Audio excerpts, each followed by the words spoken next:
Hello, hello! It's video time! I recently did a survey on Facebook with my friends to talk about an issue that I was struck by recently. I was thinking about how I've been married just over a year now, and there are things that I discovered about my spouse and about myself that I realized were not normal, although we thought they were, at least to us or to our family, or at least to our childhood. And I started reflecting on these items, and I realized the same thing happened when I first went to college and moved in with new roommates. And I think the same thing happens for a lot of people when they leave the house. So, today I'm going to talk about things that we thought were normal in our childhood or growing up that are in fact not very. To start us off, I will share some of my personal ones. My family had a thing called pink stuff. That's literally, like, I've never heard it anywhere else or heard it called anything else, just pink stuff. I don't even know if it's a recipe that anyone else ever does. Basically you get like Cool Whip, cottage cheese, some kind of red jello, and then when it mixes in, it looks pink. So like cherry or strawberry. But you don't make the jello, you just have like the jello powder. And then you throw in like whatever fruit you want. So like bananas and strawberries and blueberries and raspberries and just all kinds of stuff. So I guess it's more like a fruit salad, but pink stuff. That was just like this thing my family had. Well, then I found out one of my husband's favorite dishes is called ice cream jello. And he was so excited to make it for me. And I was like, what is ice cream jello? He's like, well, it's jello, but you make it with ice cream. And I was like, okay, that's not very specific. So I talked to his mom and I figured it out. So he made it for me one time. I thought it was too sweet. I made it another time and I still thought it was a little too sweet. But basically, if you're doing the quick set method of jello, instead of using ice cubes, you use ice cream. And this gives it a more creamy texture and a little more, I guess, subtle flavor. But I still think it's super sweet, and I can only have it in very small amounts. But that's a thing from my husband's family, ice cream jello. My friend Alyssa talked about eating ramen raw. And I know for a lot of people in my generation that's actually not as weird. You just like open the bag. Well, you have to crunch it up first. Crunch up the noodles so that they're edible. And then you take out the little like sauce packet, but you just pour the powder in and shake it up and eat it like that. That used to be like my snack time thing in like first grade. Like everyone ate that. We'd have snack time on the playground and everyone had a package of ramen. It was probably so bad for you, like so much sodium. It's not even diluted in water. And then you make a big mess of it because little crunchy bits of noodles go everywhere. And the crows love that, but it's probably not good for the environment otherwise. It's probably not good for the crows.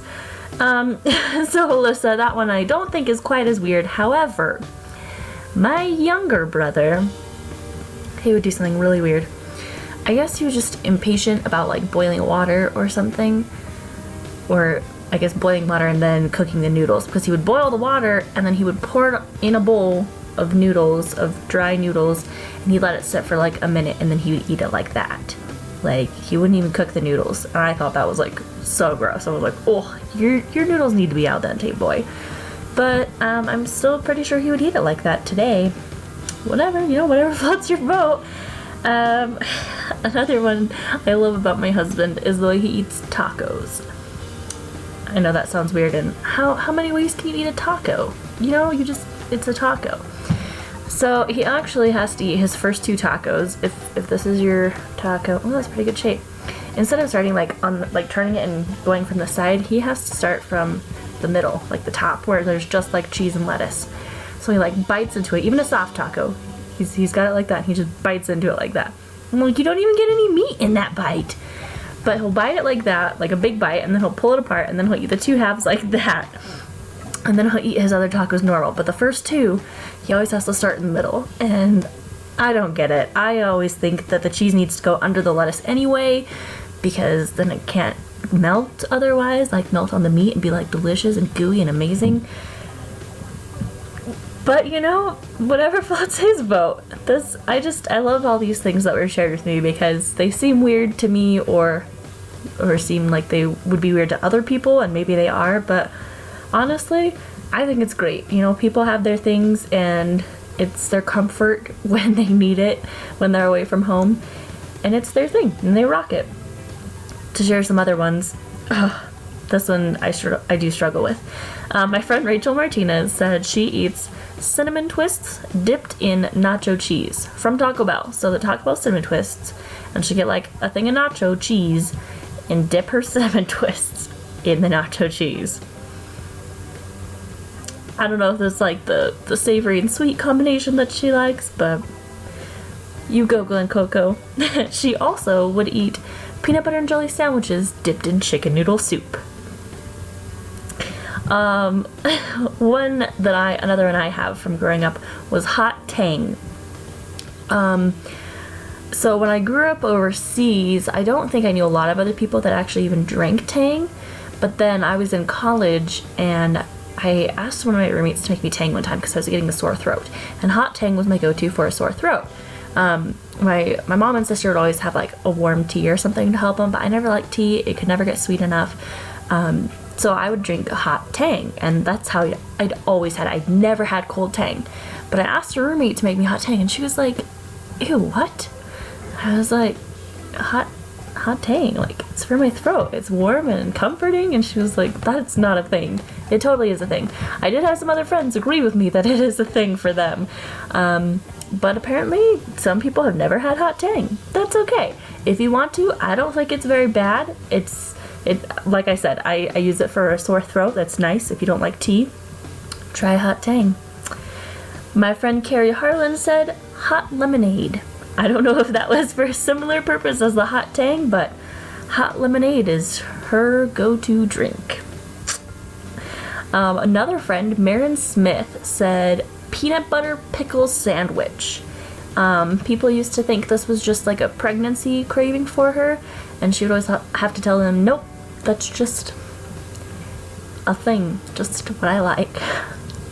Another friend, Cinnamon Aldridge. Now this one I've heard from quite a few people actually. I don't like eggs very much on their own to begin with, so this kind of grosses me out even more. But I've heard it quite often. Scrambled eggs with ketchup. I also don't really like ketchup. It just seems kind of bland to me, and I don't know. So that one, I mean, a lot of you probably agree with. But another one she had was rice with ketchup. I'm just thinking, if you're a poor college student, might as well. It makes your rice interesting, and rice is like so cheap. So go with it. Some more throat helpers. My friend Katie Warren says hot tea with soy sauce. At least I think that one's also for the throat. It seems like it could give you a nice kick and clear you out. And my friend Nancy Hale says hot jello for a cough. So I guess you're like starting the jello, but instead of like putting it in the fridge, you just drink it.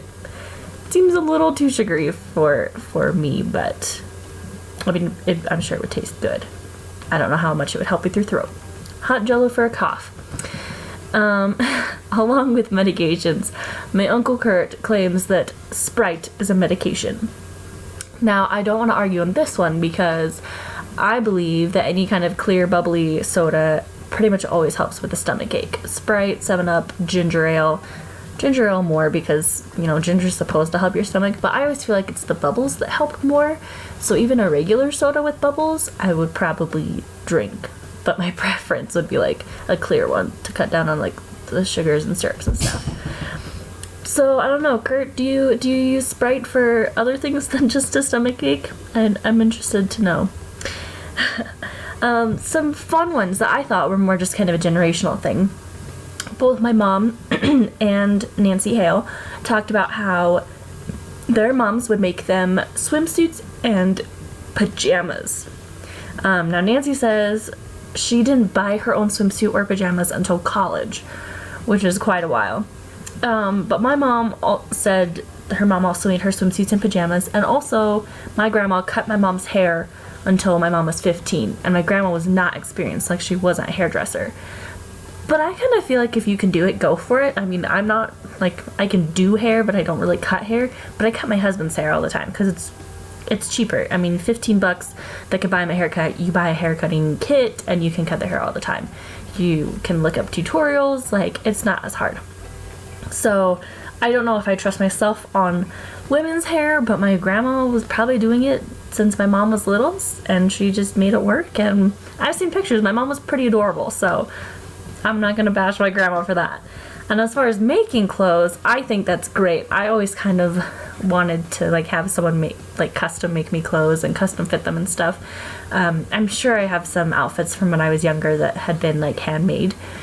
But I think I remember one time asking my mom about making clothes, and she just said that fabric is so expensive nowadays for like anything good quality that it's cheaper to get it pre-made. So I totally get that too, like buying your own clothes. But as a generational thing, I do think a lot of older people did at some point have their clothes made for them or make their own clothes, and I think that's really great. It's a good skill to have. You know, if you do want to do something fun with your own clothes or like alterations and stuff, being able to sew is great. I have appreciated that small skill from my own mother. So that's the end of my list of things that you thought were normal as a child. I would love to hear more. I think this is so interesting just to talk about, to learn about other people, what was normal for them. And if I think of more, I'll share them. I have yet to learn too many that are too weird. But who knows? I have forever with my husband, and we learn more about each other every day. So, like I said, share things that you thought were normal when you were a kid in the comments. I love to hear from you guys, and thumbs up the video if you enjoyed it. Subscribe for more. I'm coming up with a new makeup look video soon. Okay, I'm gonna sneak peek. It's Star Wars.